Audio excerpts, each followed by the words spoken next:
Grimm's fairy tale, another one from here that I'm going to do.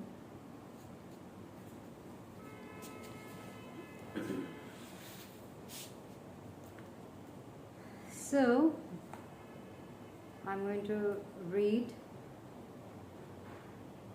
The Fisherman and His Wife, page 21. Or should I read The Six Servants? There's another one. Okay, let's just read The Spindle, the Shuttle, and the Needle. It's page 60. A young girl had lost her parents when she was very young. She had a godmother who lived all alone in a little cottage at the end of the village and lived in what she earned by her needle, her spindle, and her shuttle. This good woman had taken the orphan home and had taught her to work and brought her up in piety and the fear of God.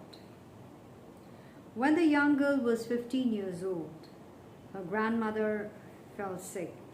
She called the child to her bedside and said, "Dear child, I feel that my end is near. I leave you my cottage. It will protect you against wind and rain. I also give you my spindle, my shuttle, and my needle, which will enable you to earn your living." Then, placing her hand upon the girl's head, she blessed her and said, "Keep your heart pure and honest." And the poor girl went weeping beside her godmother's coffin to the graveside. After this, she lived all alone, working bravely at weaving, spinning, and sewing, and the blessing of the good old woman kept her from harm. One would have thought that her stock of flax would never run out, and as soon as she had woven a piece of her stuff or made a shirt, a purchaser was sure to come and pay well for it, so that not only was she free from want, but had even something to give to the poor. About this time, the king's son came roaming through the country in search of a wife. He could not choose a poor one, and he did not like a rich one. So he said he would choose the girl who was at the same time the poorest and the richest. On coming to the village where a young girl lived, he asked, according to his wont, to be shown the poorest and the richest girl in the place. The richest was quickly found. As for the poorest, they told him it must be the young girl who lived in the lonely cottage at the end of the hamlet. When the prince passed by, the rich girl was sitting dressed in her best in front of a door. She rose and went towards him with a profound courtesy. But he looked at her and without a word passed on. He then came to the cottage of the poor girl. She was not at the door but shut up in a room. He stopped and looked through the window into the room, which a ray of the sun lighted up. She was sitting at her spinning wheel, working industriously. On her part, she secretly observed the prince looking at her. But she blushed scarlet and continued spinning with her eyes cast down. Only I won't warrant that her thread was quite even. She went on spinning until the prince was gone.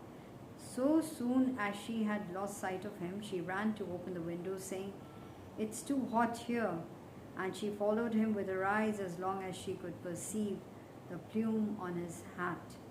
At last she sat down again and resumed her spinning. But a rhyme she had often heard her old godmother, I'm going on saying grandmother, it's godmother, sing, came into her mind, and she sang, "Run without stopping, spindle dear, see that thou bring my true love here." And what happened? The spindle sprang suddenly from her hands and rushed out of the door. She followed it with her eyes quite stupefied with wonder. It ran and danced across the fields, leaving a thread of gold behind it. In a little while it had gone too far for her to see. Having no spindle, she took her shuttle and began to weave. The spindle ran on, and by the time its thread was all unwound, it had overtaken the prince. "What do I see?" he cried. "This spindle wants to conduct me somewhere." Turning his horse, he galloped back. So, guided by the golden thread, the young girl continued working, singing the while, "Run out to meet him, Shuttle dear. See thou gently my bridegroom here." Then the shuttle sprang from her hands and hopped out at the door. But arrived on the threshold, it began to weave the most splendid carpet ever seen. On each side were garlands of roses and lilies, and in the center vines grew out of a golden ground. Hares and rabbits were represented jumping in the leaves, and the stags and squirrels looked out from among them. On the branches were perched birds of 1,000 hues, who only wanted voice to make them perfect. The shuttle went on running, and the carpet weaving advanced marvelously. As she had lost her shuttle, the young girl took her needle and began singing, he's coming, my needle dear, see thou that all things are ready here." The needle jumped from her fingers and began running round the room and as quick as lightning. It was as if little invisible spirits had taken up the matter. The tables and the benches covered themselves with green tapestry, the chairs were dressed in velvet, and silken hangings appeared on the walls. Scarcely had the needle pierced its last stitch when the girl saw that the white plume of the princess had passed the window. He had been brought back by the golden thread. He entered the room, stepping over the carpet, and there he saw the young girl, still dressed in her poor clothes, but shining among all this sudden splendor like a wild rose on a bush. "Thou art at once the poorest and the richest," he cried. "Come, thou shalt be my wife." She held out her hand to him without replying. He gave her a kiss, lifted her on his horse, and carried her off to the court, where their wedding was celebrated with great rejoicings.